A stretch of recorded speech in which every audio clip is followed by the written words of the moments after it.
Alors, on a qui encore ici? Kenasi. Hello, Kenasi. How are you? Can you hear me? If you're speaking, you're on mute. Eh, Oh, I think, yes, I cannot hear you, unfortunately. There's something with your internet connection, so it might be difficult to hear you Hi, right hi, now. hi, hi. Oh, yeah, Hello, it's better. hello, can you hear me? It's getting better, but not entirely. Ah, But welcome. yes, how are Happy to you? have you here. Thank, thank you so much. Thank you so much. Hello, Stanley. How are you? Bonjour Stanley, comment ça va? Hi, hi. Bonjour à tous. Esther, I see Esther has joined us as Je well. vois que Esther vient de nous rejoindre. Start in a Nous allons minutes. commencer dans Wait quelques for everyone minutes. to Nous join. attendons que Hi, tout le monde nous Pascal. rejoigne. Bonjour Pascal. Bonjour tout le monde, bonjour Aimé. Bonjour. Bonjour, hello everyone. I see Kirsten. I see Jennifer have joined. Je vois Jennifer, Marie, Kristen. Abubakar. Good. I think we can start. Je I hope pense que nous everybody's pouvons commencer. Je pense que tout le monde est prêt. L'équipe est prête. okay. Good. Très bien. All right. As I said, good Alors, evening, comme good je l'ai morning, dit, good bonjour, afternoon, bon après-midi, bonne wherever you soirée, are où que vous now. soyez. Hello everyone. Bonjour à tous et à Welcome to toutes the et use of bienvenue à Data l'utilisation d'une to approche de support cible decision for rapide pour soutenir les decision-making. données pour la prise de Alors, comme nous avons des décision. francophones ici présents, bienvenue à ce webinaire à l'utilisation d'une approche à cycle rapide pour soutenir les données pour la prise de décision. My name is Amy and I'm part of the Knowledge and Je Learning. m'appelle Amy, je fais partie de l'équipe du GFF où je travaille en tant que modératrice de communication et je suis très heureuse d'être avec vous aujourd'hui. Je fais partie de l'équipe de connaissances et apprentissage du GFF où je travaille en tant que facilitatrice communautaire et je suis très heureuse et honorée d'être parmi vous aujourd'hui ici. Before I continue, I'm going to Avant invite... de poursuivre, je vais vous inviter à rejoindre l'interprétation et de choisir la langue de votre choix. À partir de maintenant, je vais passer en anglais et donc vous pouvez trouver l'icône qui ressemble à une petite map monde en bas à droite de votre écran et cliquer dessus. à rejoindre la cabine d'interprétation dans la langue de votre choix, car à partir de maintenant, je vais parler en anglais. Et vous trouverez l'icône qui ressemble un peu à un globe ci-dessous dans votre coin droit de votre écran Zoom. I'm going to give you a few minutes to access it. Je Je vais vous donner quelques minutes pour y accéder. Ici, la cabine française, est-ce que vous entendez? Si vous avez des problèmes en termes d'avoir accès à l'interprétation, faites-nous signe par le biais du chat. Pour accéder à la cabine d'interprétation, veuillez nous le faire savoir via le chat. Good. And you can also use Très the bien. chat Vous to pouvez write donc aussi in our utiliser le chat pendant tout le webinaire pour tout commentaire ou any other question que vous information you want to aimeriez share with us. poser ou partager avec With nous. that, I wish you a Et pleasant avec evening cela, je and vous welcome souhaite to un our très bon webinaire. webinaire et je vais Babacar. maintenant donner la parole à Babacar. Allez-y. Babacar, vous avez la parole. Babacar, si tu es là, Babacar, si vous êtes Oui, là, merci beaucoup Aimé de m'avoir donné la parole. J'espère que tout le monde m'entend très bien. Je voudrais juste peut-être réitérer les mots de bienvenue que Aimé vient de prononcer. Nous sommes vraiment très contents de vous recevoir, en tout cas durant ce séminaire, ce petit séminaire, n'est-ce pas? Et nous vous demandons également, comme elle l'a dit, de rejoindre vraiment les cabines d'interprétation pour mieux suivre le débat. Maintenant, je vais vous lire l'agenda de la séance. Normalement, après ces présentations de Aimé et de moi-même, nous devrions passer à Sina qui devrait introduire la partie, comment on l'appelle même, ouverture, l'ouverture donc des travaux avec Peter, n'est-ce pas? Et après cette présentation, cette ouverture de Peter, nous devrions passer à la brève introduction de la méthode FASTER avec Rachel, n'est-ce pas? Après Rachel, nous allons passer aux présentations des Hello des différents pays pour nous parler un tout petit peu des perspectives et des leçons apprises, expériences qu'ils ont vécues, toujours dans le cadre du FASTER, n'est-ce pas? Et après cela, il y aura de grandes discussions, n'est-ce pas? Et de partage d'expériences avec Rachel, comme je viens de le dire. Et après ces présentations, ces différentes présentations et discussions, nous allons maintenant partager ce qu'on appelle un tout petit peu le guide ou bien en tout cas la méthode que propose le JFF en matière d'utilisation d'une approche à cycle rapide pour soutenir les données pour la prise de décision.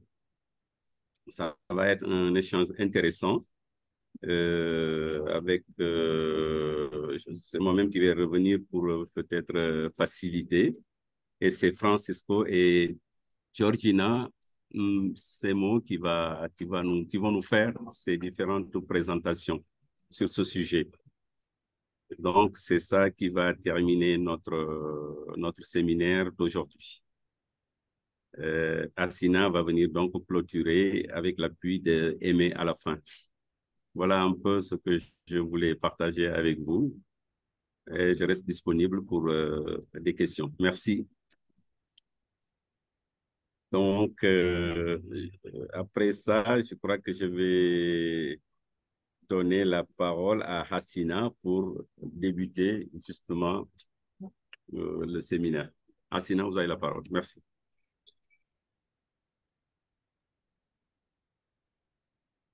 Merci, Babacar. Thank you. Thank you for giving the floor. Can you hear me? Est-ce que vous m'entendez? Oui, Oui, on t'entend bien. j'entends. Thank you. So, hello everyone and welcome to this Bonjour à session tous, on bienvenue à cette the séance Global sur Practice l'utilisation d'une approche à cycle rapide pour soutenir les données pour la prise de décision. Je suis Racina et je suis officier de liaison de Madagascar. Nous allons donc souhaiter la bienvenue à Peter Hansen de l'équipe de résultats et d'apprentissage du GFF qui va nous faire part de l'importance des données qui sont collectées et des résultats et du flux de travail. Peter, vous avez la parole.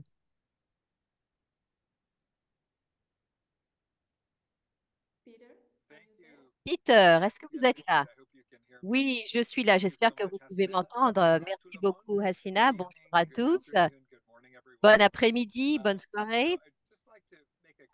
J'aimerais juste souligner des points très très rapides avant de redonner la parole à Rachel pour sa présentation. Le premier point, c'est en fait tout simplement synthétisé ici sur cette diapositive.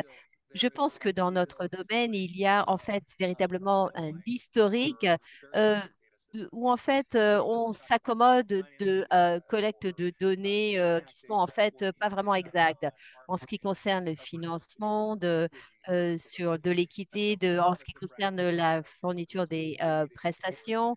En fait, il y a beaucoup de pratiques qui en fait attendent un sondage sur d'autres sources de données pour pouvoir prendre des décisions. Bon, ça peut aller pour certaines décisions, mais on sait que pour pas mal de décisions, ça ne va pas d'avoir des données qui ne sont pas complètement exactes. Dans notre expérience, et nous avons entendu beaucoup de dirigeants, beaucoup de décideurs politiques et beaucoup de responsables à différents niveaux, que les décisions doivent être prises en temps réel, dans le monde réel.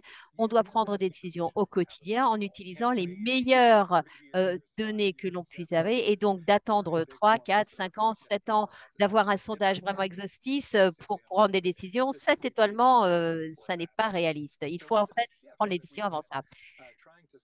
On essaye de soutenir à l'heure actuelle, c'est de faire que les pays, de faire un partenariat avec les pays pour pouvoir être plus efficaces et pour passer de s'appuyer sur ces données qui ne sont pas véritablement exactes sur une approche de cycle rapide où en fait on a des sources qui sont des sources différentes, qui sont rapides, qui viennent de différents systèmes, des systèmes de contrôle, des systèmes d'état civil, des systèmes, des données qui viennent des sondages téléphoniques, etc.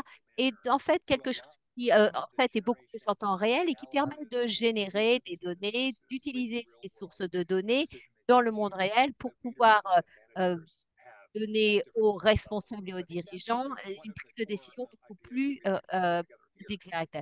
Et donc, c'est ce que l'on essaye de soutenir. Et Rachel, dans sa présentation, va parler des méthodes et des approches et des modalités de soutien qu'on offre au GFF pour pouvoir soutenir les pays, pour pouvoir passer à ce genre de- d'appui. Deuxième chose que je voudrais dire, c'est que il y a un certain nombre de conditions et de facteurs qui sont véritablement importants et pouvoir permettre cette transformation et ce changement vers une approche de cycle rapide et pouvoir prendre des décisions factuelles.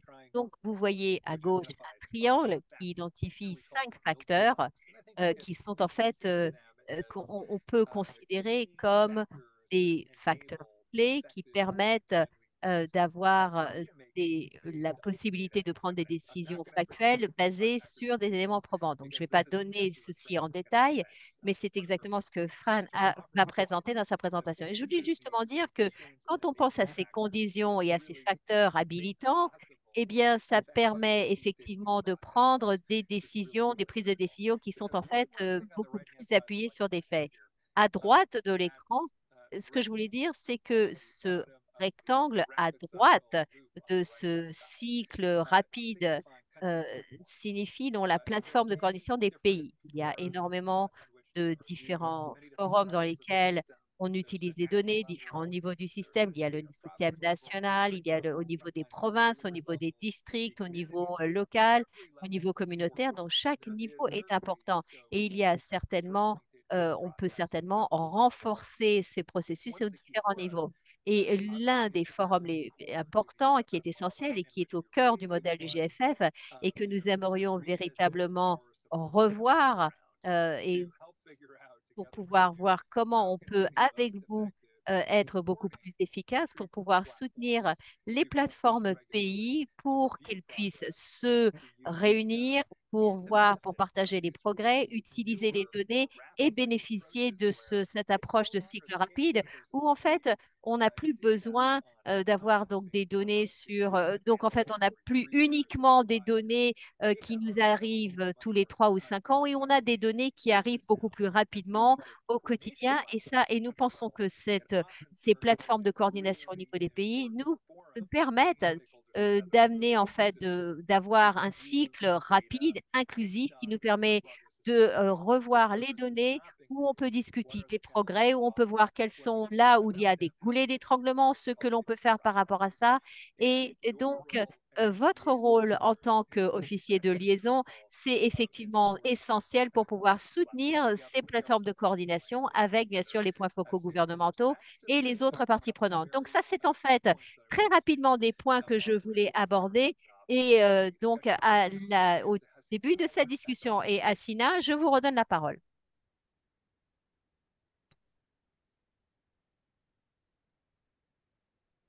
Asina?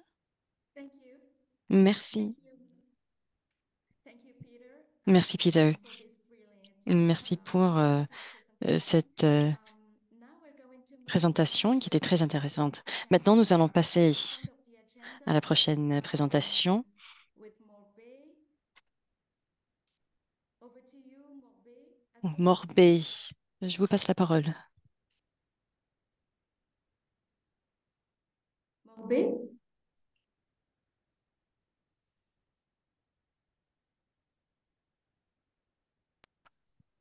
I think we may have lost Morbe Hasina. So Je maybe pense que peut-être Morbid n'est plus là. Donc, Assina, Ok. si vous pouvez le faire, thank you very much.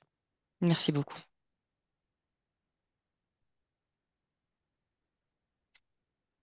D'accord.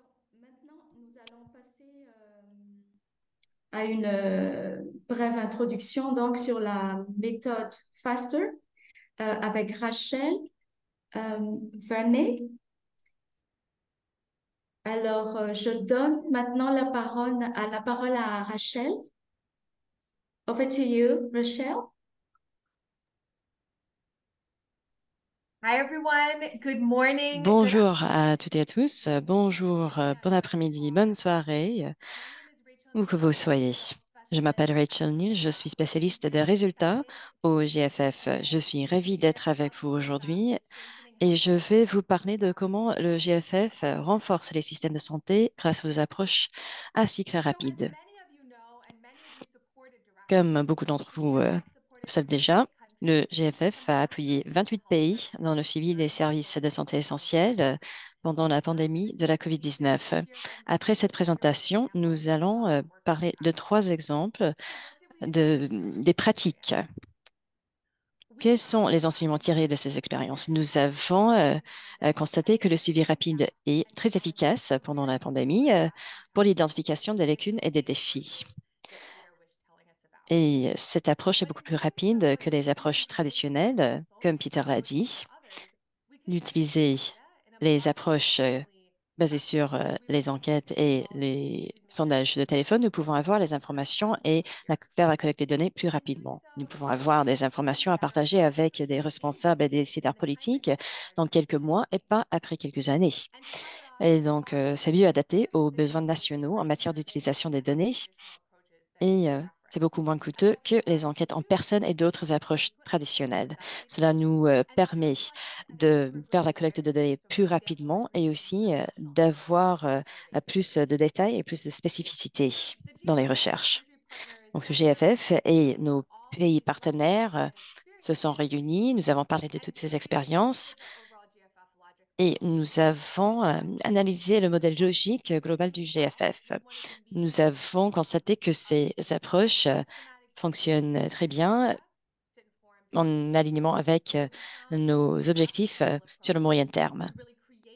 Ces approches de cycle rapide peuvent générer ces données en temps réel et nous pouvons avoir des systèmes d'analyse. Nous pouvons aussi créer de nouvelles approches comme par exemple les enquêtes du système. Pendant la pandémie, nous avons fait le suivi des services de santé essentiels et cela nous a permis de trouver plus d'applications de ces données. Et nous avons créé l'approche FASTER.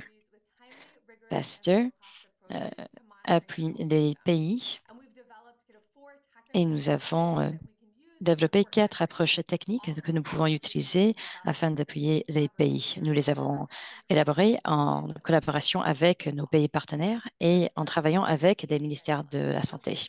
Donc, nous allons commencer avec l'analyse de routine. Nous allons parler de tout cela et des détails de cela pendant les prochaines présentations. Nous avons aussi élaboré de nouvelles approches pour avoir toutes les informations et afin de mieux analyser et définir les indicateurs.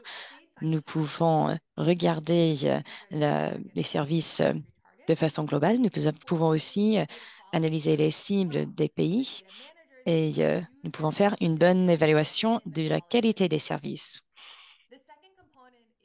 Deuxième élément, les enquêtes auprès des établissements.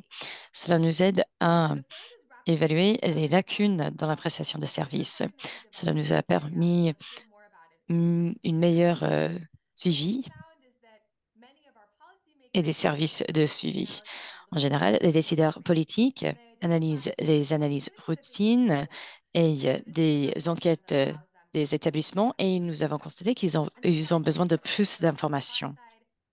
Cela peut avoir un effet sur les approches du côté de l'offre. Nous avons travaillé avec nos collègues de la Banque mondiale et du FMI et nous avons harmonisé ces enquêtes avec les enquêtes du côté de la demande. Nous avons fait beaucoup de travail avec le secrétariat, mais à l'avenir, nous allons travailler pour décentraliser ces approches, pour mettre la responsabilité au niveau du pays. Peut-être que vous vous dites oui, c'est super, mais quand est-ce qu'une approche de cycle rapide est-elle susceptible de favoriser l'utilisation des données pour la prise de décision? C'est quand les données disponibles sont obsolètes.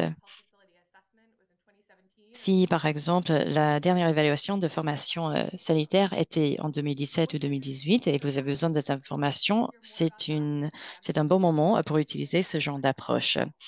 Nous pensons aussi qu'il est important de l'utiliser quand les conditions nationales changent rapidement, par exemple pendant les épidémies ou dans des contextes FCV.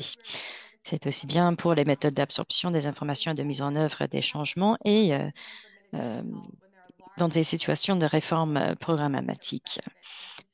Nous savons qu'il y a plusieurs programmes de réforme qui bénéficieront d'un suivi régulier. Asina?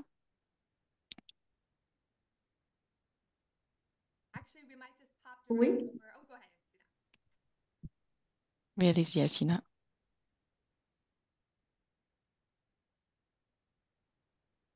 Asina, are you here? Oui, oui. Ah, d'accord. OK.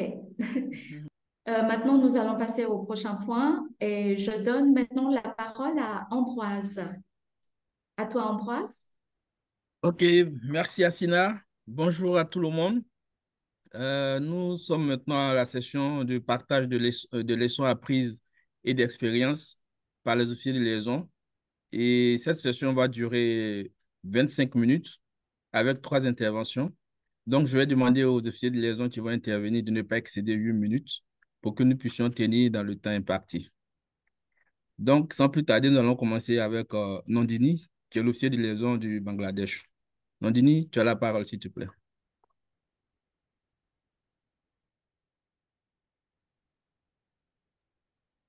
Nandini, tu es là? Oui, je suis là. Vous m'entendez? Oui, on t'entend, mais faiblement. Parle très fort, s'il te plaît. You'll have to speak a little bit louder, Nandini, and we don't Hello? see you. Yes, perfect.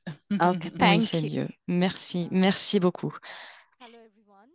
Bonjour à tous. Je m'appelle Nandini. Je suis officier de liaison pour le Bangladesh et je vais parler de notre approche de cycle rapide et de mise en œuvre au Bangladesh pendant la pandémie.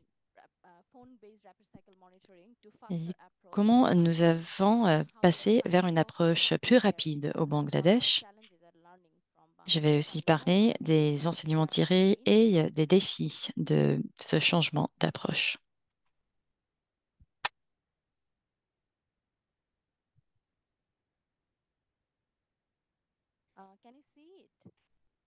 Vous voyez mon écran? J'essaie de faire un partage d'écran. Not yet. Non, on ne le voit pas encore.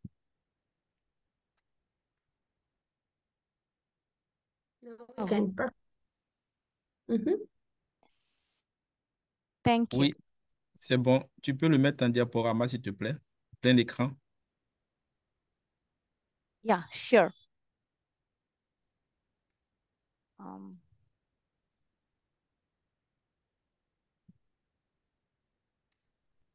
Can you see it now? Vous le Oui, voyez super. maintenant? Oui, c'est bon. Merci. Bonjour et bienvenue au panel des perspectives pays.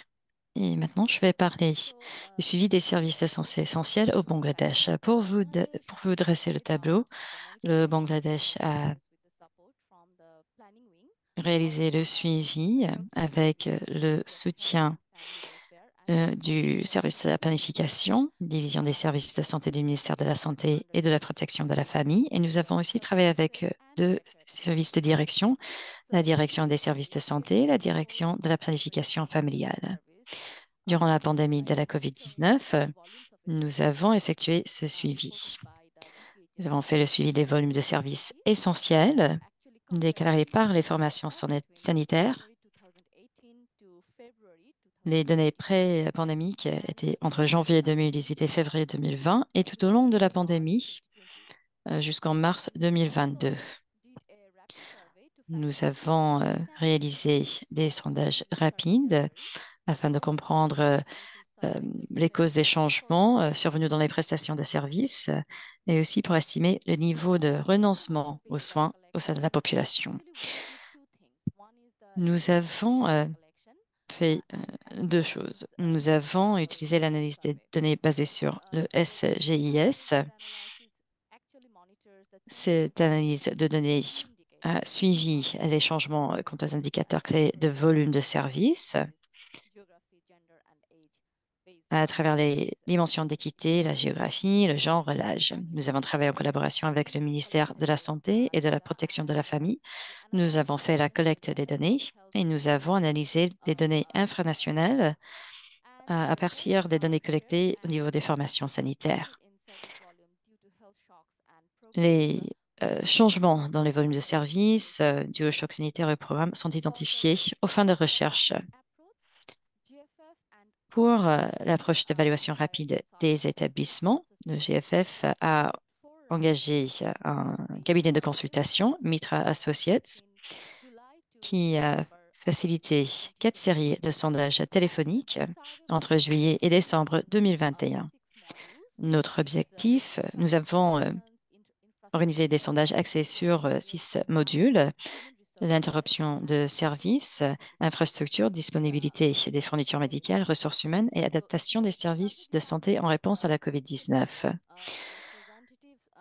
Cette conception a été d'utiliser un échantillon représentatif au niveau national. Nous avons sélectionné 300 établissements dans 20 districts et le taux de réponse était à peu près 95%.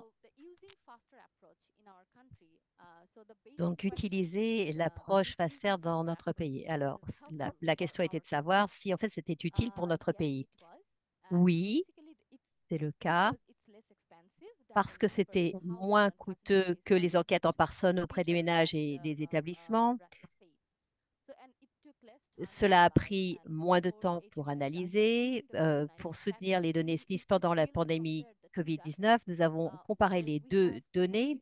Nous avons aussi des données périodiques qui viennent du SNIS et donc la comparaison nous a permis de voir les perturbations des prestations, la qualité, les perturbations dans la qualité, ce qui se passait, quelle était la focalisation, là où on devait effectivement prêter attention aux soins par le gouvernement. Cela a détecté les interruptions de prestations, comme je l'ai dit, et nous avons partagé une analyse dans les différentes plateformes techniques du CRMNEA pour orienter le programme de sensibilisation. Ça nous a permis de contribuer à la planification à court terme et à l'élaboration d'une stratégie à long terme pour le secteur de la santé, comme les situations de préparation d'urgence. Il y a en fait une autre pandémie, ainsi que pour les opérations de situation d'urgence. Le processus et les ressources incluaient. Alors, les processus et les ressources sont-ils utiles?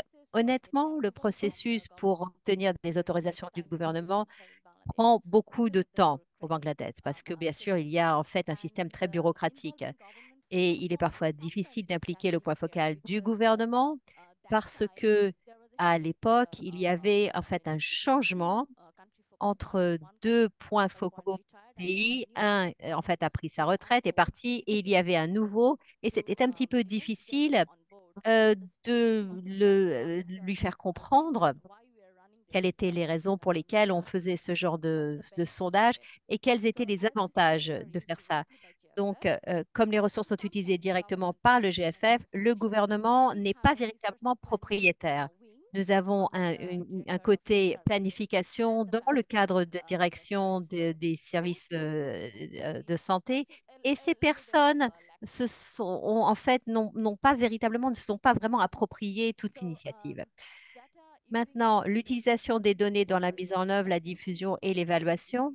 Nous avons diffusé nos résultats auprès du gouvernement avec la planification et la recherche euh, auprès du ministère de la Santé. Les résultats de la surveillance de routine et l'enquête téléphonique à cycle rapide ont été diffusés auprès du département de la recherche et de la planification et les résultats ont été présentés à toutes les parties prenantes concernées du gouvernement. Les perspectives de l'approche Fast Air ont été partagées et les outils pour la deuxième phase ont été présentés. Et après ça, nous avons aussi fait participer les services gouvernementaux qui étaient concernés pour réviser l'outil Faster en vue de sa contextualisation. Alors, quels étaient les enseignements tirés et les défis? Les défis, c'était qu'il y avait différents points focaux pour la collecte des données en fonction des modules. Si vous vous souvenez, les modules, nous avions 6 modules qui portaient sur l'infrastructure, ressources humaines, disponibilité des prestations.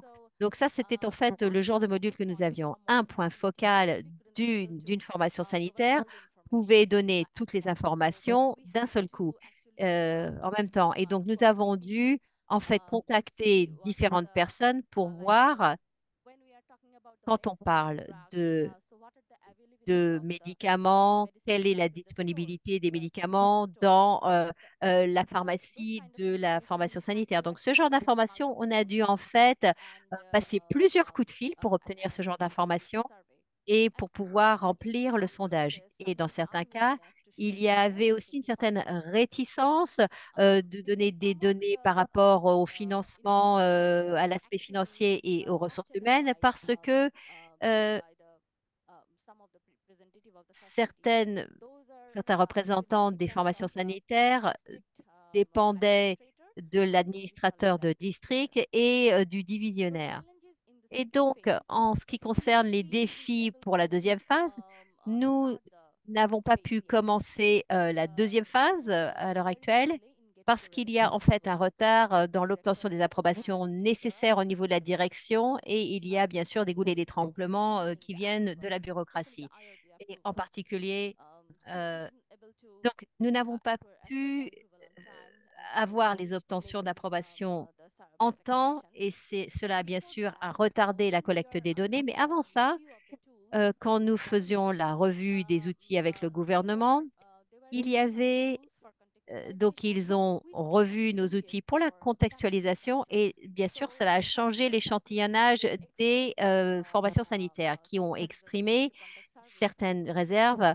euh, pour réaliser l'enquête depuis le complexe sanitaire d'Upazila jusqu'à l'hôpital de district.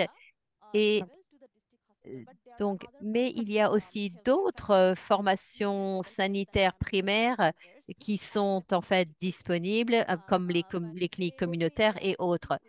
Mais si en fait on collecte des données, il y a peut-être la possibilité, pense-t-il, de ne pas avoir la bonne information parce que les prestataires de services dans les cliniques communautaires ne sont pas forcément mis à jour en termes de la structure de ressources humaines ou peuvent pas forcément donner des informations financières qui soient correctes. Ce que nous avons dû faire, c'est donc faire un rééchantillonnage des formations sanitaires, ce qui a bien sûr entraîné l'expansion de la localisation géographique et qui a eu un impact sur le coût estimé. Donc, on a dû reconcevoir tout ça. Alors, les enseignements tirés de cette approche FASTER, on devrait inclure le gouvernement pour lancer l'enquête et la collecte des données. Donc, au lieu de lancer l'enquête nous-mêmes, en termes des activités de renforcement des capacités, on doit organiser ça à l'intention des responsables du système d'information sur la gestion sur le SNIS pour qu'ils puissent partager, échanger les connaissances. Et en dernier lieu, maintenant, quelles sont les perspectives d'avenir? Le cycle rapide, donc cette approche donne des analyses en cycle rapide qui peuvent permettre de faire un suivi des volumes de services, de comprendre les raisons de changement dans la prestation de services et diagnostiquer les inégalités en matière de santé. Donc, c'est en fait une bonne perspective. Les parties prenantes nationales développer une compréhension contextualisée et fondée sur les données des défis et des possibilités d'amélioration de la résistance des systèmes de santé, de l'efficacité des programmes. Et comme j'ai dit aussi, donc le renforcement des capacités et l'assistance technique au pays pour l'intégration de la prestation de services en cycle rapide dans cette analyse SNIS et et les enquêtes dans les activités de suivi, c'est en fait une bonne perspective. L'élaboration de politiques fondées sur des données pour la planification à court terme, les stratégies à long terme du secteur de la santé et la réponse aux situations d'urgence pourraient véritablement aider à ce qui est fait. Donc, c'est tout de mon côté. Je vous remercie. Je redonne la parole à Assina. Merci beaucoup, Nandini, pour cette brillante Merci. présentation qui nous a édifiés sur les leçons apprises et l'expérience au Bangladesh. Merci beaucoup. Nous allons maintenant passer la parole à Ouma, qui va nous partager l'expérience du Nigeria. Ouma, vous avez la parole. À vous.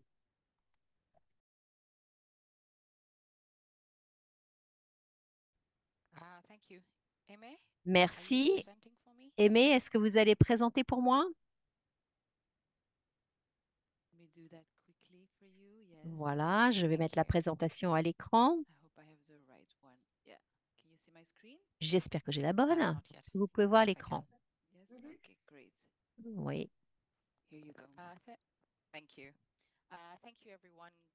Merci à tous. Bonjour, bon après-midi, bonne soirée. Je vais donc partager mon expérience du Nigeria. Merci. Diapositive suivante.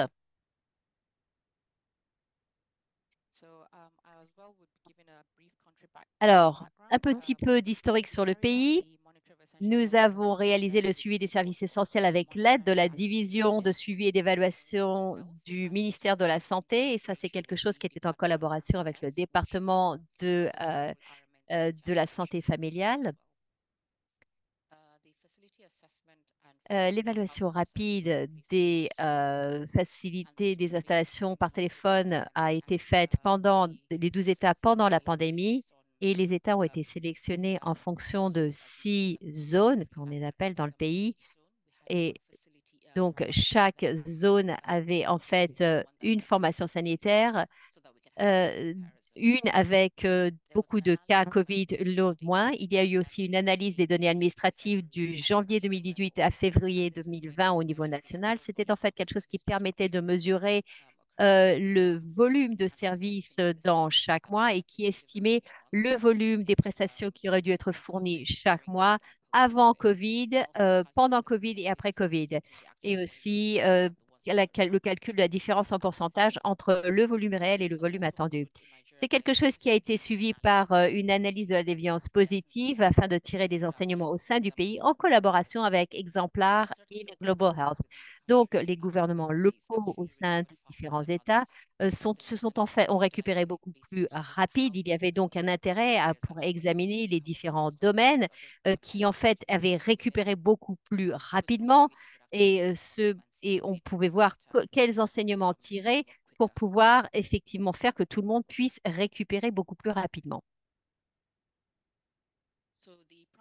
Alors, la collecte des données primaires a été faite par une enquête téléphonique pour collecter des données auprès des ménages et des centres de santé. Ça, c'est quelque chose qui a été fait en collaboration avec le ministère fédéral de la Santé pour adapter l'outil, les informations de contact et notifier les formations sanitaires. Comme je l'ai dit un peu plus tôt, nous avons fait en fait une base d'échantillonnage dans 12 États. Et en fait, il y a eu un échantillonnage stratifié, donc un échantillon de soins de santé primaire publique, donc 55%. Nous avons eu des soins de santé, des établissements de soins de santé secondaires dans chaque État de 5%. Et l'échantillon était majoritairement rural, environ 63%. Nous avons aussi examiné différents domaines, donc l'infrastructure, les finances, les fournitures, les ressources humaines, l'hésitation à l'égard des vaccins, l'EPP, les interruptions de service et les réponses qualitatives au sein de cette analyse de ces données secondaires. Nous avons aussi fait une analyse de ces données secondaires. Alors, pour moi, je pense qu'il est important aussi de comprendre ce que l'on doit changer et quelles sont les améliorations dans les méthodes et les interactions avec les ministères. Donc, dès le départ, la collaboration avec les agences de mise en œuvre au niveau national et au niveau des États doit être faite à tous ces niveaux plutôt qu'avec le seul ministère de la Santé. L'enquête sur les installations devrait être représentative dans tous les États. Il devrait y avoir une meilleure inclusion du secteur privé pour qu'on puisse voir, parce qu'au Nigeria, 70% des services de santé, en fait, sont faits à partir de formations sanitaires privées. Et donc, on devrait en fait inclure ça dans la sélection. Et il devrait y avoir, bien sûr, des contrôles ponctuels qui devraient être effectués pour valider cette approche. Alors, comment est-ce que l'utilisation de l'approche FASTER a aidé? Comme on l'a dit déjà, c'était en fait beaucoup plus rapide. Ça nous permet d'identifier les chocs de système et en fait d'être peu coûteux. Donc, on a fait ça comparé à ce que l'on fait avec le ministère. Les ressources fournies pour ce document d'analyse ont été utilisées donc à la conférence nationale sur la nutrition. Cela va être présenté à la réunion de la plateforme SRMNEA-N. Mais comme c'était en fait essentiellement fait par sondage téléphonique, il faut améliorer la triangulation c'est en fait euh, l'atelier de suivi que nous avons eu a généré pas mal de discussions sur l'utilisation et la qualité des données et sur les mesures qui doivent être prises au niveau de l'État. Et cela aussi a montré la nécessité d'institutionnaliser le financement et le soutien pour créer une boucle de rétroaction, en particulier au niveau de l'État.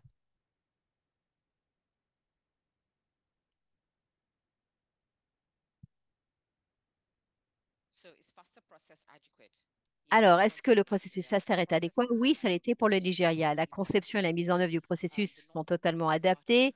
La partie nord-est du pays est en fait une zone très fragile. Nous avons pas mal d'insécurité et ça, c'est donc quelque chose qui était utile parce que nous avons pu obtenir des données de ceci parce que c'était en fait par téléphone et que l'analyse était faite au niveau national. Mais les ressources aussi, c'est un problème au vu des ressources limitées du GFF. La portée n'était pas nationale. Il n'y avait pas en fait de ressources du gouvernement fédéral pour pouvoir faire l'expansion de ce processus.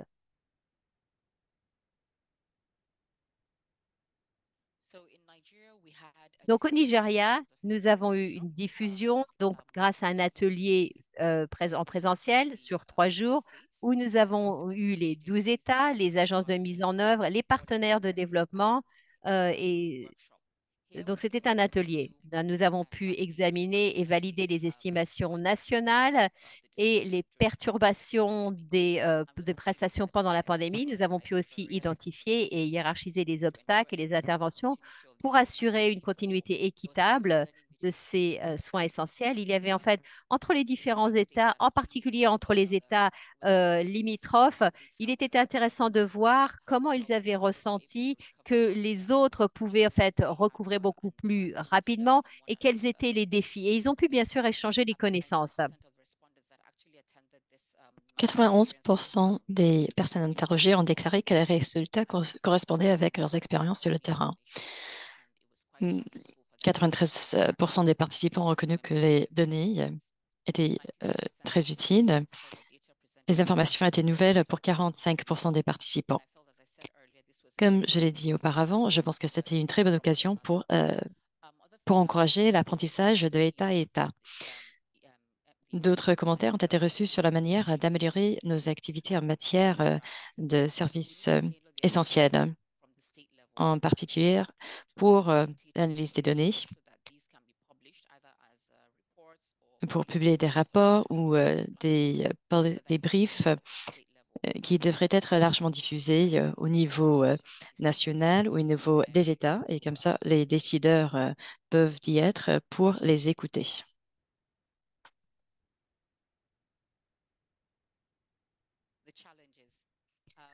Parlons des défis.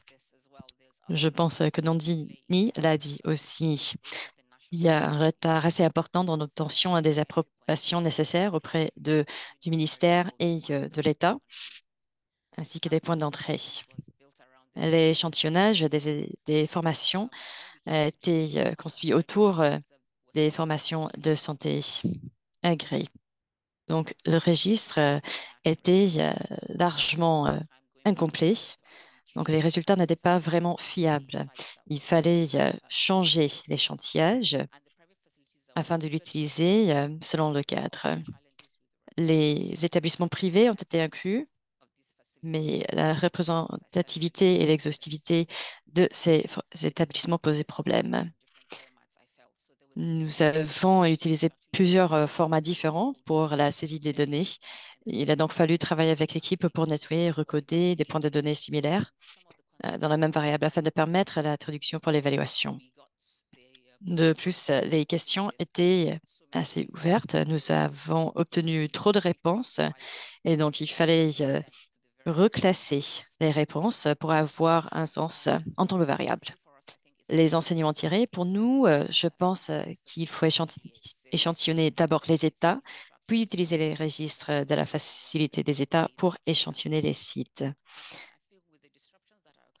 J'ai l'impression qu'avec les perturbations dues à des faiblesses préexistantes dans les systèmes de santé, les plans d'action au niveau de l'État et au niveau national peuvent nous aider à l'avenir. Durant la pandémie, comme je l'ai dit, l'utilisation de FASTER a mis en évidence les chocs et les perturbations au sein du système. Nous avons constaté les lacunes et les tendances dans les États, et les États pouvaient adapter les interventions en respectant le budget qui était assez limité. Par exemple, dans l'État Kano, les taux de notification étaient cohérents et nous avons fait en comparaison avec les États voisins de la période après la COVID. Cela nous a permis d'apprendre à comprendre les forces et les faiblesses, a mis en évidence les nombreux points positifs. Ça nous a aidé à mieux utiliser comme outil de plaidoyer pour fournir des ressources et pour la continuité des services de santé. Et le gouvernement peut utiliser ces données à l'avenir. Quelques recommandations. Voilà la dernière diapositive. Nous avons besoin de mettre en place un système d'information sanitaire solide, prédictif, fonctionnel et réactif. Nous avons tiré des enseignements de cet atelier au Nigeria et nous pouvons les utiliser pour soutenir des activités similaires dans d'autres pays du GFF. Devons synthétiser les résultats, les enseignements tirés de l'atelier au niveau de l'État dans des notes d'information qui seront remises aux commissaires des États participants. Il faut poursuivre le dialogue avec les participants à l'atelier pour développer une communauté de pratiques par l'intermédiaire du groupe WhatsApp. Et il faut répondre aux demandes concernant l'analyse, la collecte des données et poursuivre les discussions sur l'utilisation de ces données pour la prise de décision. Il faut utiliser la plateforme de coordination comme outil de plaidoyer auprès des gouverneurs afin de garantir que c'est toujours maintenu. Il faut continuer à aider les États à renforcer leur système de données. Merci. Merci infiniment, Oumou, pour cette belle présentation, pour ce partage d'expériences et de leçons apprises au Nigeria. Sans plus tarder, nous allons laisser la parole à la dernière intervenante, qui est Nadine, pour nous partager l'expérience et les leçons apprises au niveau du Burkina Faso. Nadine, tu as la parole. À toi.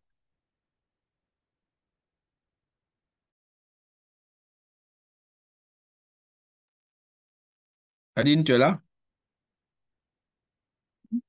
Excusez-moi. Oui, je suis là, c'est bon. Vous voyez mon écran? Pas encore, mais Oui, on te on voit. patiente. J'ai vu toi, mais Oui. pas l'écran. Pas l'écran. Très bien, OK. Nadine, voilà. C'est bon maintenant. Tu peux mettre D'accord. en diaporama. Oui, Ah, voilà. c'est bon. OK, c'est bon. Voilà. Allez, à toi. Donc, je vais partager l'expérience du Burkina sur le suivi essentiel des services de santé et notamment dans le cadre l'appui que le GFF a apporté au pays.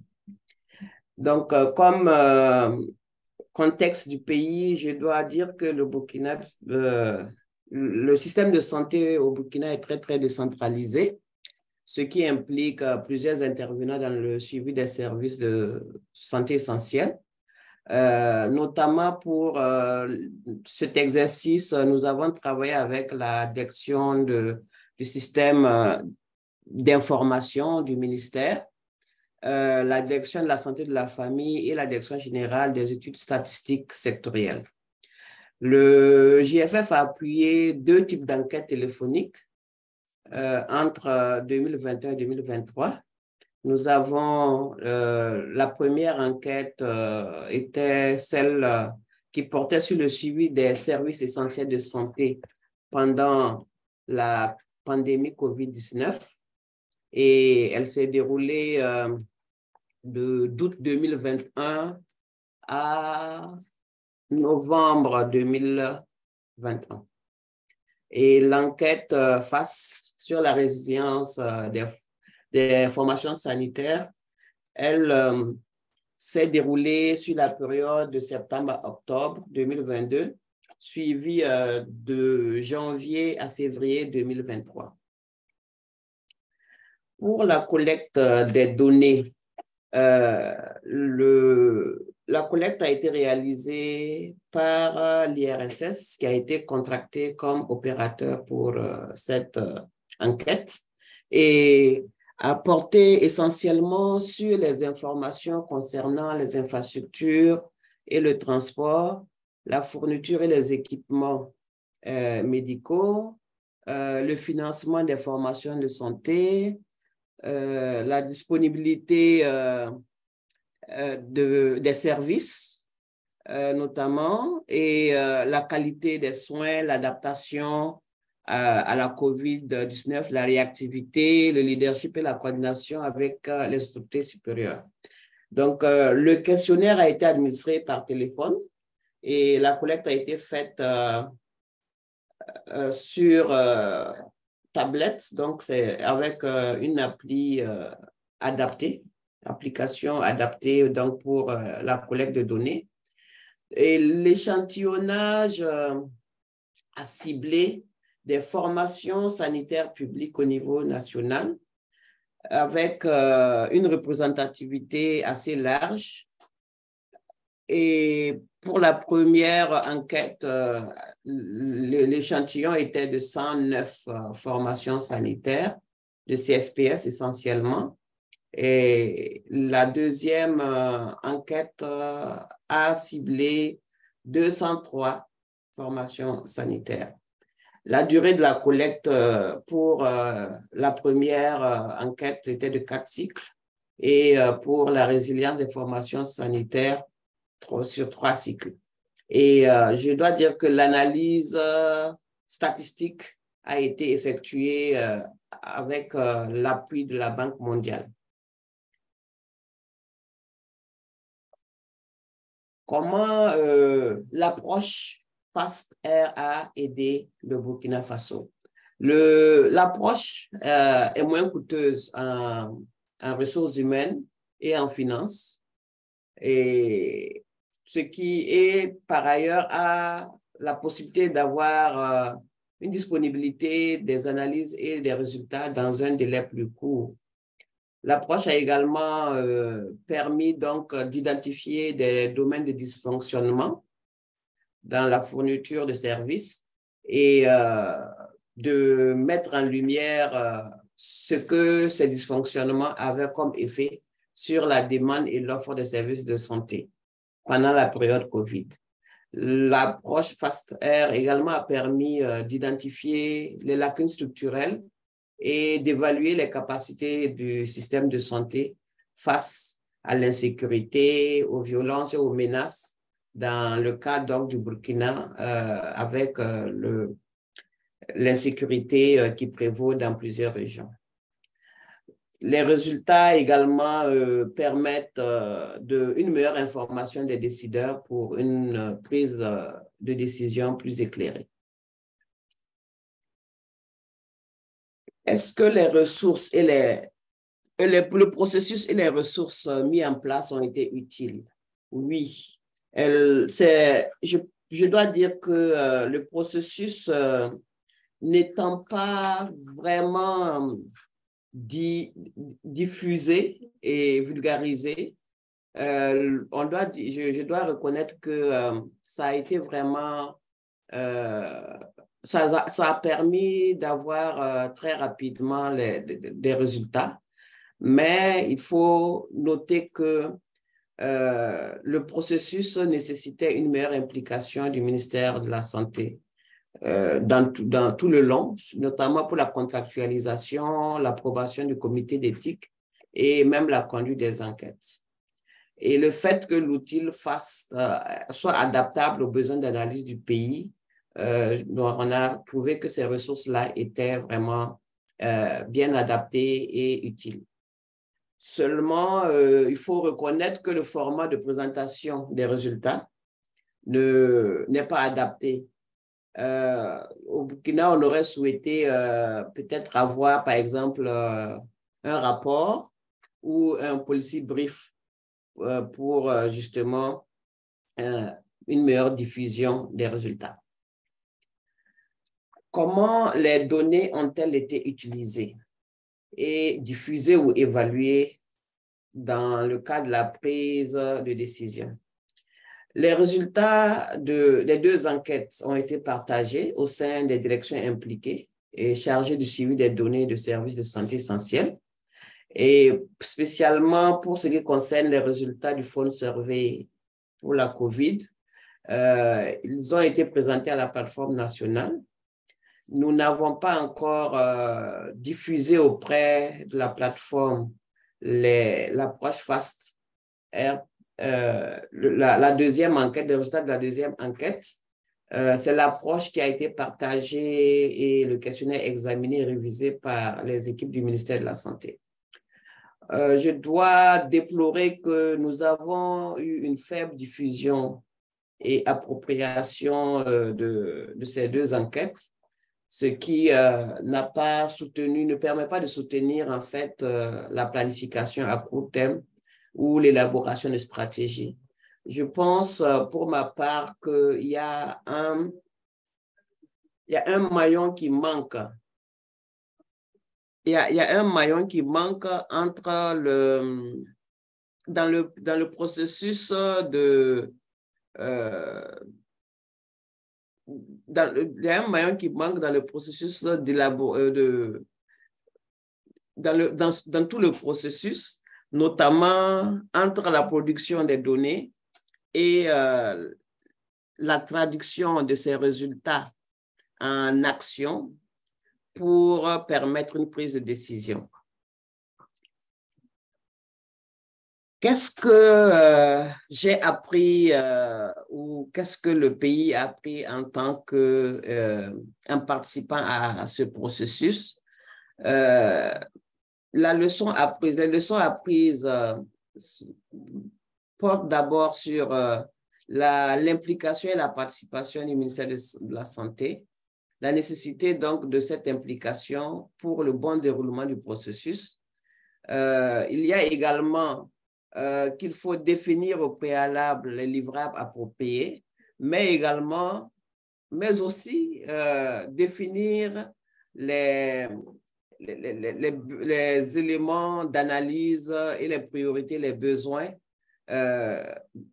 du ministère avant donc de démarrer le processus.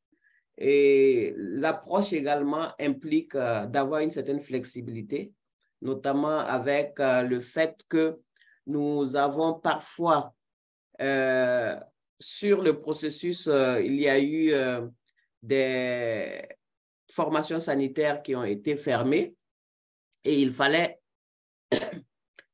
donc les remplacer. Au titre des difficultés rencontrées, je vais citer la dissémination des résultats, le suivi de la conduite des enquêtes et les difficultés techniques relevées par l'opérateur, notamment avec l'absence de certains répondants, le remplacement de certaines formations sanitaires. mais aussi il y a eu quelques refus également de répondre au questionnaire.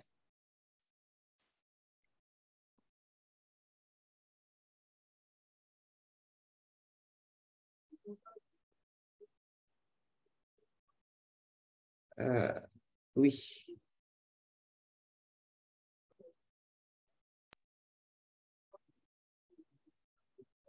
Pour ce qui concerne les perspectives d'avenir pour l'utilisation de l'approche et les recommandations, je dois dire qu'au titre des perspectives, le Burkina envisage de poursuivre l'utilisation des analyses de cycle rapide et de vulgariser l'approche, d'améliorer la dissémination des résultats et de tenir un atelier sur l'utilisation des données pour la prise de décision.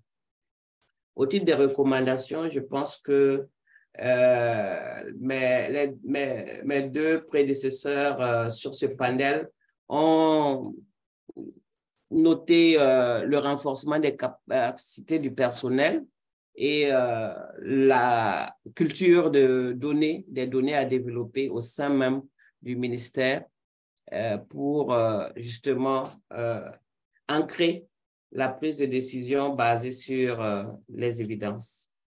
Merci. Merci beaucoup, Nadine. Merci de nous avoir partagé les leçons apprises et l'expérience de cette approche au niveau du Burkina Faso. Nous arrivons à la fin de cette session de présentation des expériences. Et donc, je vais vous remercier toutes les trois, Nandini, Ouma et toi, pour vos présentations.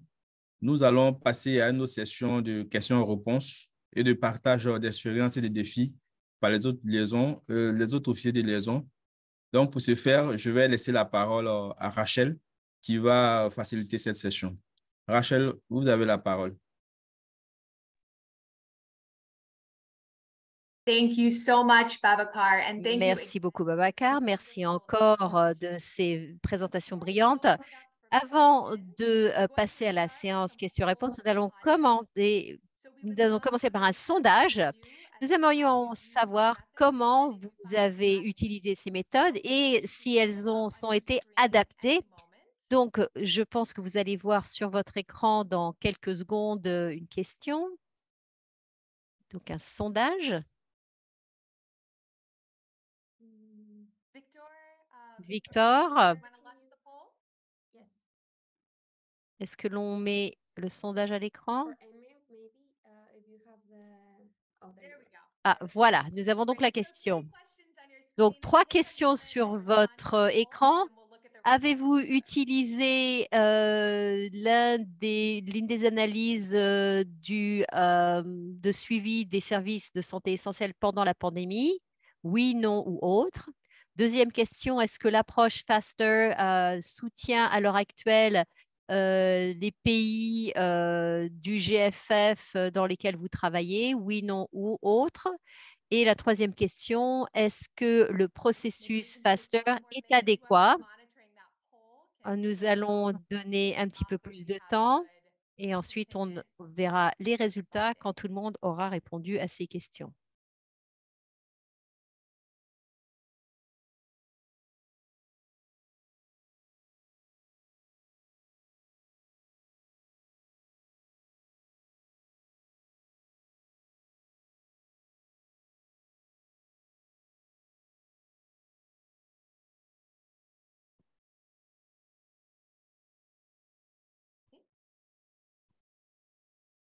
Très bien. Fernanda, Amy, Victor, est-ce que nous avons suffisamment de réponses? On peut montrer les résultats? Oui, je pense. Donc, pour la réponse numéro 1, 72% des participants ont utilisé des analyses pendant la pandémie. Et ensuite, en ce qui concerne l'approche FAST qui soutient les pays partenaires, oui, non, c'est partagé. Et est-ce que le processus est adéquat? Nous avons 56% qui nous disent oui, 22 non et 22 autres.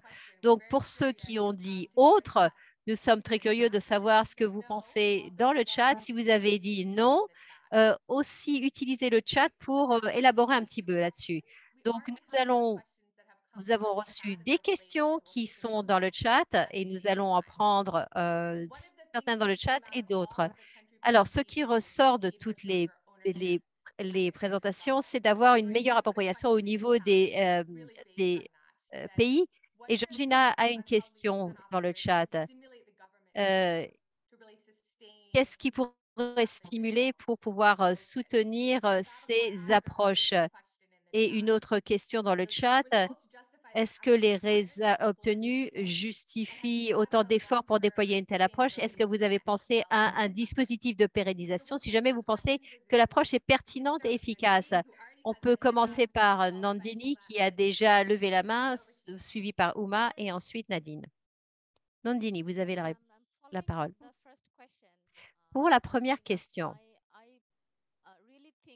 je pense véritablement, donc ça c'est mon opinion personnelle, que seul un officier de liaison ne peut pas stimuler le gouvernement. C'est en fait trop difficile. Soit on a besoin de travailler ensemble avec les collègues de la Banque mondiale, avec les TTL, qui peuvent être un point focal pour ce genre d'approche plus rapide. Et il faut aussi faire participer le point focal du gouvernement, qui est au niveau du ministère, qui est en fait en haut de la hiérarchie. Et si en fait il y a une liaison qui est nécessaire, on peut faire ça via cette personne parce que les départements qui sont pertinents sont un petit peu en silo et c'est très souvent difficile de savoir, de pouvoir s'en sortir. Quelle devrait être l'approche? Qui est-ce qu'on va contacter? À qui est-ce qu'on va parler pour obtenir l'aval? Quel est le bon guichet pour avoir cette approbation? À quel guichet est-ce qu'on va soumettre tout ça? Tout ça, c'est en fait comme si on était dans un labyrinthe. Pour moi, ça fait 1 an, ça fait déjà très longtemps qu'on essaye de trouver la sortie. Et quand on arrive à trouver ça, ça prend très, très longtemps. La revue a pris près de 6 mois pour avoir des commentaires sur la revue. Et dans la deuxième phase, nous donnons des réponses aux questions qu'on a reçues de l'instance. Et donc, c'est en fait 1 mois ou 2 supplémentaires. Mais je n'en suis pas sûre. Nous ne sommes pas sûrs qu'on va effectivement recevoir cette approbation avec 2 ou 3 mois. Donc, c'est en fait, en tant qu'officier de liaison, c'est très, très difficile. Ça, on ne peut pas faire ça seul. Ça ne peut pas être fait par une seule personne. Ça exige un effort d'équipe et ça exige la participation du point focal du gouvernement et de la Banque mondiale. Merci.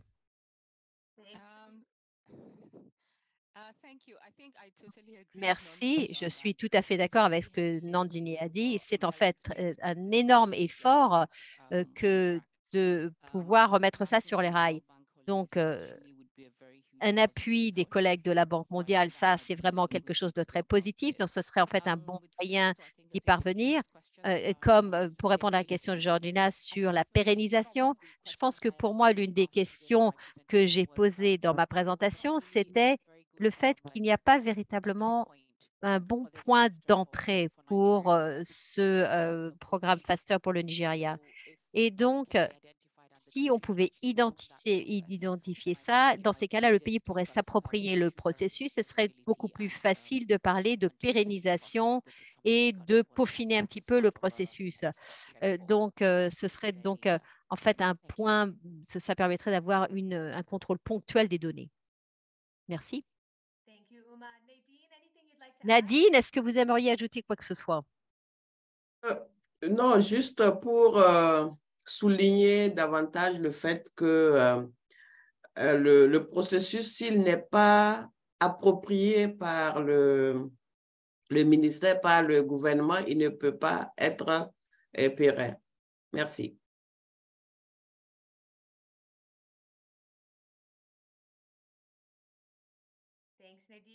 Merci Nadine. Donc, de très bonnes réflexions. Et ce que j'entends aussi, c'est que nous parlons de nouvelles manières de faire les choses rapidement, mais les systèmes bureaucratiques dans lesquels nous évoluons ne sont pas rapides. Et donc, ça, c'est véritablement le goulet d'étranglement, le défi de tous les pays.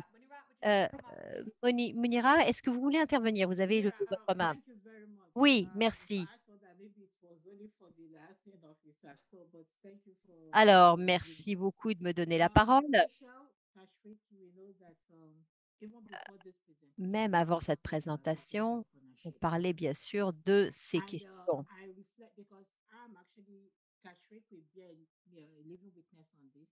Et effectivement, il y a certaines faiblesses. Quand nous avons commencé, j'étais véritablement, je faisais le plaidoyer pour ça, et nous avons en fait été le premier pays à mettre en œuvre ce suivi. Mais depuis lors, pour moi, je voudrais répondre à la question, est-ce que c'est efficace et est-ce que c'est pertinent? Oui, c'est pertinent, mais c'est l'efficacité qui est remise en question. Et je pense que c'est quelque chose qui va nous permettre de réfléchir. Quand on entend les défis des autres, pendant la pandémie, à cause des perturbations, je pense que bien sûr, on trouve que c'est utile maintenant parce qu'on est en train de récupérer après la COVID. Donc, il s'agit bien sûr de placer des ressources, mais il faut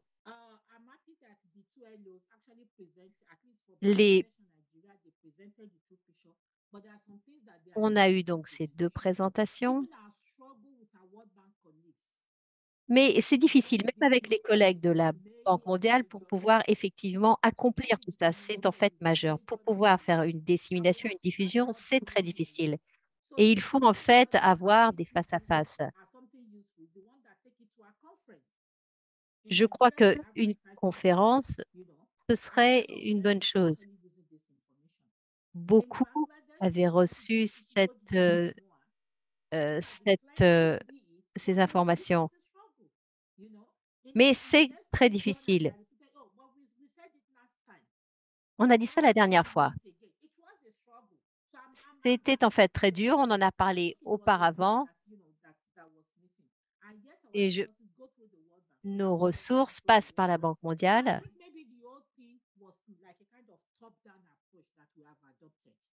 Nous avons adopté une approche un petit peu dépouillée.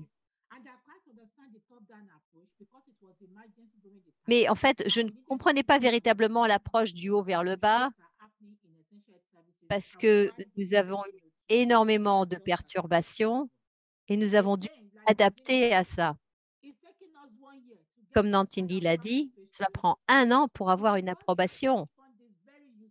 Et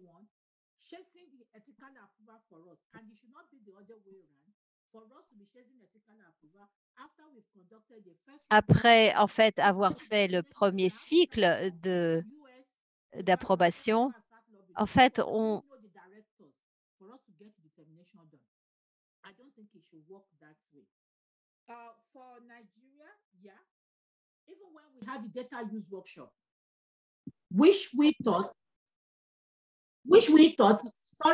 Sorry if I'm taking time, but I just want to make my point. Toutes mes excuses si je prends du temps, mais j'essaie de tout dire. Nous avons identifié les obstacles et les lacunes et on nous a demandé des informations, mais il faut passer à la question. Et donc, la question est plutôt quels sont les objectifs? Est-ce que nous voulons être productifs ou nous voulons avoir des données qui sont utiles? Je pense que c'est comme Nadine l'a dit, il y a un maillon manquant. Il est important d'avoir ce lien pour faire des progrès. Nous avons identifié plusieurs lacunes. Il faut continuer à évaluer ces lacunes si nous voulons continuer à faire des progrès. Merci. Merci, Munira, pour toutes ces réflexions. Je pense que cela fait écho à ce que nous avons entendu pendant ces présentations. Donc, à l'avenir, comment décentraliser ces approches? Comment renforcer les capacités, comment créer un sens d'appropriation des pays. Il faut utiliser les outils dont nous disposons au GFF. Comment pouvons-nous les utiliser de façon collective en tant qu'équipe? Je pense que nous avons un temps très limité. Je vois qu'il y a de plus en plus de questions dans la boîte de chat et je demande à nos intervenants de continuer la conversation et répondre aux questions dans la boîte de dialogue. Donc, une dernière question, Nadine, Ouma, Nandini, avez-vous des dernières réflexions, dernières observations? Super. Donc, nous pouvons continuer à discuter dans la boîte de dialogue et je pense que nous pouvons travailler ensemble pour trouver des bonnes solutions. Je passe la parole à Boubacar.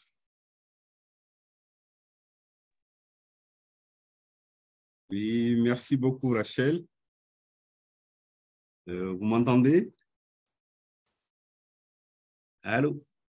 Oui, on t'entend très bien. We can hear you. Ah, bah, oui, oui, oui, oui. Donc, merci beaucoup, Rachel. Je crois que nous allons continuer, peut-être donner la parole aux différents officiers de liaison qui veulent intervenir pour parler. Est-ce qu'ils ont des situations similaires dans leur pays, n'est-ce pas? En tout cas, est-ce que il y a d'autres méthodes possibles, hein? Est-ce que ça vous a aidé, ce FASTER-là, ou bien ça n'a pas aidé? Ça, c'est des questions qu'on peut se poser. Comment on peut améliorer cette méthode? Je pense que si vous voulez intervenir là-dessus, on peut prendre un peu de temps pour ça. Sinon, nous allons donner la parole à Georgina, si le temps ne nous le permet pas. I raised my hand. Yes. Ah, yeah. OK, Mary, donc on te laisse la parole. Yeah, thank you so much. I think most of the questions have Merci beaucoup. Oui, je pense que la plupart des questions ont été posées, mais j'aimerais savoir s'il est possible d'avoir ou de créer une intégration avec le DHIS pour savoir si nous pouvons utiliser les mêmes processus, les mêmes données avec le DHIS. Nous n'avons pas d'informations par rapport au DHIS et l'intégration avec ce système. Parce que si nous pouvons simplement faire l'entrée des données dans le DHIS, cela rend plus facile la tâche et les pays peuvent le faire eux-mêmes. Okay. Merci beaucoup, Mary. Je pense que c'est très intéressant. Ah, allez-y. Oui, allez-y. Allez-y, parce que je vois que le temps nous... Just to say, we're keen nous to rattrape. think about options on how to really decentralize the support within Oui, Minnesota. nous avons dit qu'il faut réfléchir pour trouver des approches, des solutions pour décentraliser cette approche. Et oui, ce genre d'idée, nous pensons que cela peut être une approche très intéressante à analyser. Si vous pouvez ajouter ces suggestions dans la boîte de dialogue. Merci Rachel, merci pour cette réponse rapide. Nous allons donc passer la parole à Georgina pour sa présentation. C'est France d'abord, Fran. N'est-ce pas, Fran? Pour la nouvelle approche du GFF, pour Yes, there were a couple of extra hands, so I don't know if you wanted to go to Je voyais those. qu'il y a d'autres mains levées. Je ne sais pas si vous voulez passer la parole à ces personnes d'abord. Est-ce qu'on aura le temps, s'il vous plaît? C'est ça notre problème. Parce je pense qu'il vaut mieux continuer les idées au niveau du chat.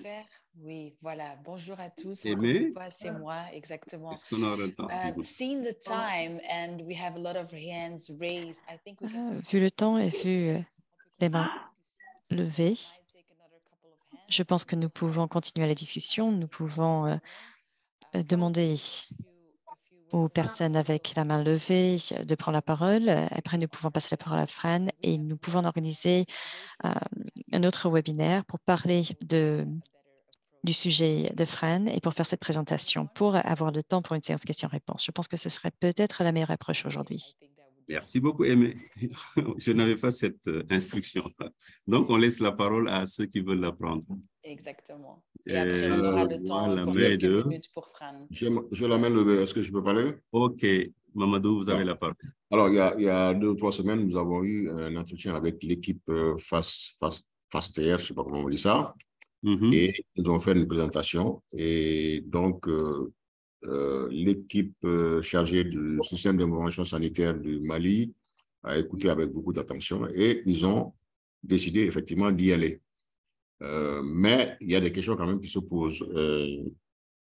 Qui pour faire les enquêtes téléphoniques? Est-ce que on peut imaginer que ce soit des structures publiques qui le fassent? Enfin, cette question, je la pose à ceux qui sont déjà dans le FASTR. Comment vous faites pour les enquêtes téléphoniques? Est-ce que vous utilisez des structures publiques ou bien vous contractualisez une entreprise privée? Voilà les questions qu'on se pose. Et quels sont les supports que vous obtenez face au coût que cela engendre? Voilà ce que je voulais savoir avant qu'on aille plus loin. Voilà, merci. Question importante, mais je pense que ça, c'est peut-être des questions qu'il faut voir aussi avec les points focaux, compte tenu en tout cas, nous, de notre expérience au niveau du Sénégal. Rachel, quelle réponse vous donnez à ça?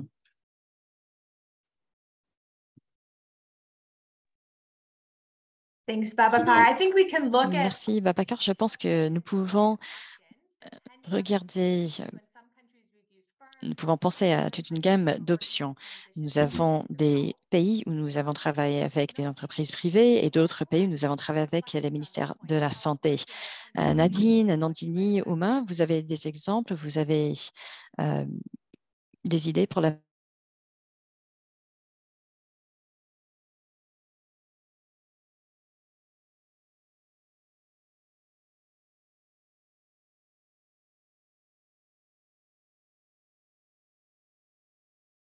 Des premières présentations des résultats, c'est que le ministère souhaitait faire partie même des enquêteurs et également voulait avoir le lead sur le processus.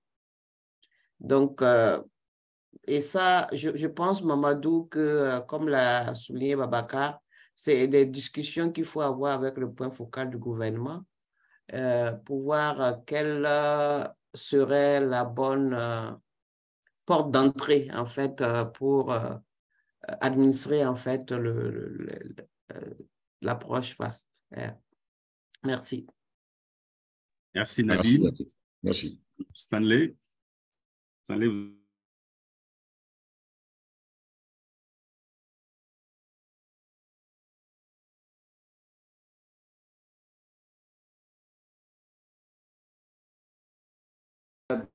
Point of we're starting the faster track approach, and I've listened to. We want to see a way we can increase government ownership moving forward, but also try to reduce the turnaround time in getting most of the qualitative data that will be necessary. So maybe if the team can, touch a little bit on that, that's my question and sort of comment. Thank you very much.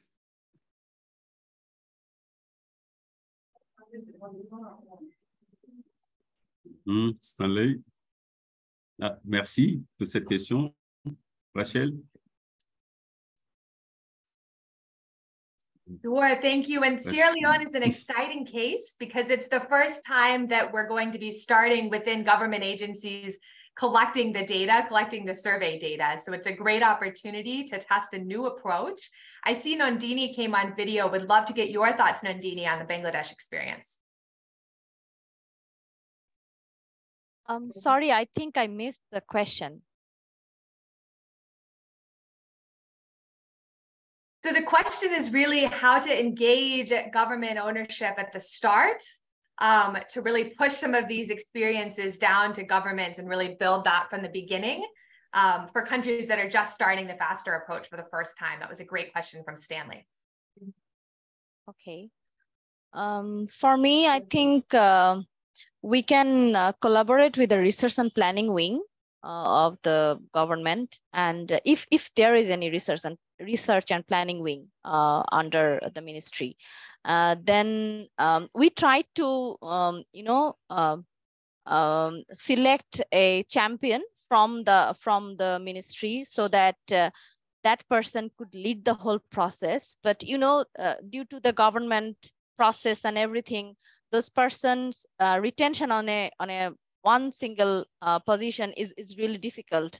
So sometimes that championship also failed. For our case, our champion got sick, and she was under treatment and out of country for a very, very long time. So that actually distract the whole process for us. So it's a very good way to select one champion, collaborate with him or her, and then through her or his leadership, it can be done. It can be a joint collaboration with the government. And the country focal point, if the country focal point can be heavily involved, that is one, I think, way out. Thank you. Merci beaucoup, Nondini. Je crois que le temps nous coince un tout petit peu. Nous allons donner la parole à Fran pour la suite de l'activité et terminer rapidement. Fran, vous avez la parole.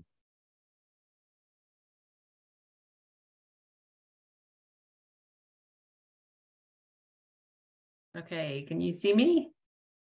Yes, we can. can. Hear me? Yes. Great, thanks. Well, so it was just very shortly. I think it was much better rather than trying to cram in this additional presentation at the end. It was really great to take the time to hear all the questions and feedback. So in that case, I just wanted to let you know, I think many of you know about the government focal point workshops that are ongoing. One took place last week and there will be some coming. Des ateliers pour les points focaux gouvernementaux et nous allons continuer à organiser ce genre d'ateliers à l'avenir. Nous allons saisir cette occasion pour ajouter une demi-journée pour parler du programme d'utilisation des données et le rôle des officiers de liaison dans ce travail. Donc, tout simplement, nous allons essayer de prendre le temps pour parler des détails de cette initiative et nous allons aussi faire un partage d'expériences pays et faire une analyse de ces expériences. Donc, nous allons faire le suivi. Merci beaucoup de m'avoir invité. C'était un plaisir d'être ici avec vous. Merci.